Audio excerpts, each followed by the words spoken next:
It is true that changing your grip can be one of the more uncomfortable areas of your game to improve.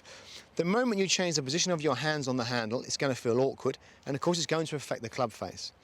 But having the unorthodox grip has a real function and a purpose behind it, so it's definitely worth having a look at.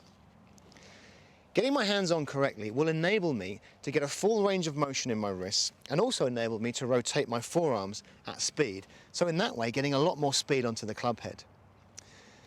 Getting my hands on in the correct position will also give me maximum control over the club face. Some golfers will put their hands on way too far to the right of the handle, which would typically be called a strong grip, and in that case, these people can rotate the club very freely to the left, but would struggle to turn the club to the right. So with that kind of bias, of course, the club face would typically come in pointing to the left, hitting shots away low and hooking. If we have our hands the other way and our hands are too far to the left of the handle, well, now the club face is likely to come through open because I can't twist it the other way, but I have the opposite bias. With the club coming through open, now the ball's going to go higher, but it's definitely going to be curving away to the right.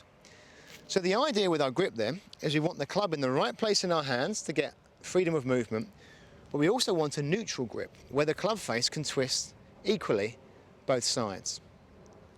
In putting our hands on the handle, we bring our left hand to the handle first. You can see that the handle is running from the middle joint of my index finger up to that pad just above my little finger. From here, my fingers curl underneath, and as I curl my hand over the top, I'm making sure that my wrist is moving right the way to the top of the handle. So you'll actually see my whole arm move over. And at this stage, my left thumb is on top of the handle, but slightly to the right. The right hand is fairly simple. I'll bring the right hand in at the same angle, mostly in the fingertips. We wouldn't want the right hand too far down in the fist. And I simply then curl the fingers under and curl that right thumb all the way over the top so that it's half on the handle and half touching the index finger. The two hands do need to marry up together, so ideally the left thumb would sit neatly in this groove underneath the right thumb, so it all feels quite snug. From underneath, you can see that all my fingers are touching, with the exception of this forefinger of the lower hand, which is very slightly separated. And the way we join the hands, well, we've actually got three options. We can either just have all the fingers touching and the hands pulled together, which is a very accepted and orthodox grip. A lot of players choose to pull the hands slightly closer together so that the little finger of the lower hand sits in that groove there on the gloved hand. And more commonly recently is those two closest fingers actually interlock. The grip still looks the same from the top, whichever method you use. You'll want a couple of checkpoints, so here are the things to bear in mind.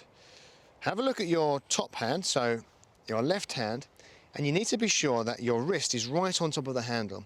So I always imagine that I can drill down through a golfer's wrist, hit the bottom of the wrist, and also pin the middle of the handle.